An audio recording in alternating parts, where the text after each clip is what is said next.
ब्रह्मोज्ञानम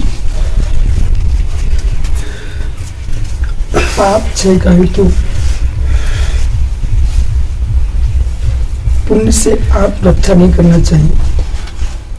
जिन हेतुओं से पुण्य का आश्रय होता है उन हेतुओं को बुद्धिपूर्वक स्वीकार करना चाहिए, परंतु पाप के हेतुओं को भी बुद्धिपूर्वक छोड़ना चाहिए। परंतु पुण्य पाप में ही आनंदित नहीं रहना चाहिए। पुण्य पाप से रहित जो अवस्था है उस पर भी लक्ष्य साधक का होना अनिवार्य है। यदि आत्म विकास की भावना है तो बुद्धि विकास अनिवार्य है। जिसके पास बुद्धि का विकास नहीं है वो न आत्म विकास कर सकता है, न देश विकास कर सकता है, न राष्ट्र विकास कर सकता है और न ही धर्म का विकास कर सकता है। क्योंकि जिसका सोच विस्तीर्ण है उस व्यक्ति के हर वस्तु में गुण दिखाई देते हैं। जिसका सोच संकीर्ण है उसको हर वस्तु में दोष दिखाई देते हैं।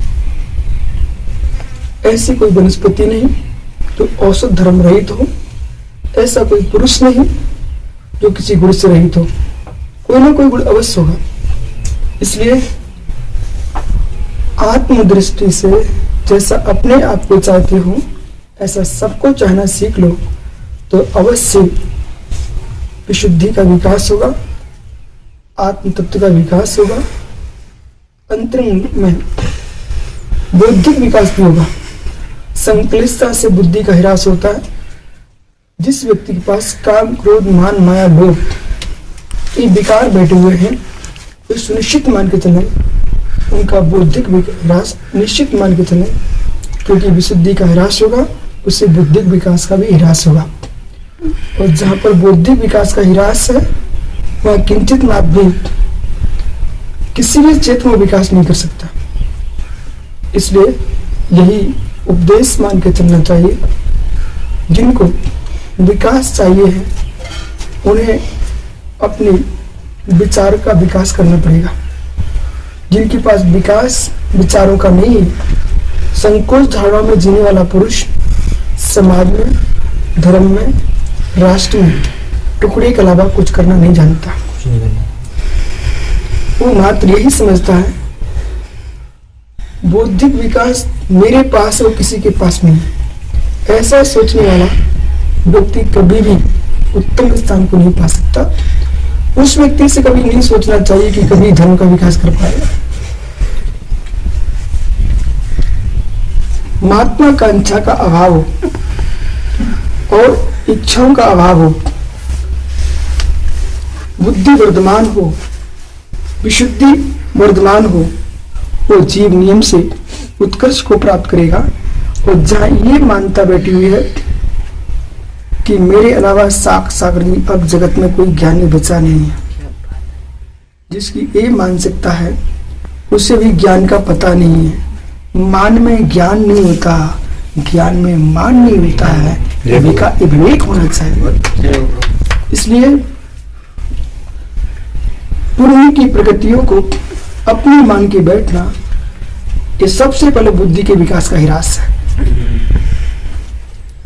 पुण्य की प्रगतियां, पाप की प्रगतियां दोनों ही पौद्गलिक हैं। ये आपके चिंतन से इनका ह्रास और विकास होता है।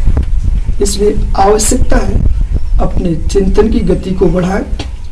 हर व्यक्ति के अंदर, हर वस्तु के अंदर गुणों को देखने की बुद्धि का चश्मा लगाएं, जिससे यशोधर जी तुम्हारा विकास हो, ह्रास समाप्त हो जाए। नहीं तो सर्वार्थ ऐसी जगत में घूमते आए, घूमते रहोगे, घूमते चले जाओगे। इसलिए आवश्यकता है कि हमारी बुद्धि का विकास हो, विशुद्धि का ह्रास न होने पाए। यही मोक्ष मार्ग का मूल मंत्र है। भगवान चंद्र प्रभु स्वामी ने जो अनुपम निधि को प्राप्त किया है ललित के ऊपर बैठ करके, उसकी प्राप्ति साम्य भाव से हुई है। जब तक साम्य नहीं आएगा तब तक जगत में कुछ भी नहीं हो सकता है। इसलिए अपने जीवन में समत्व को प्राप्त करो, समत्व को प्राप्त करो, समर्थ को प्रकाश करो। ललित जीवन जीना है तो तो ललित भावना भाना पड़ेगी। यही आत्म विकास का हेतु है, विश्व विकास का हेतु है।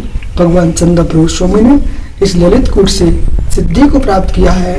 वो जिस विद्या के बल पर किया है वो अखंड विद्या है, अध्यात्म विद्या है। उस विद्या के बल पर उन्हें आत्म सिद्धि को प्राप्त किया है। सारी विद्याएं उसके साधन है। आत्म विद्या ही हमारे साध्य सिद्धि का साधक तब करना है। भगवान महावीर स्वामी।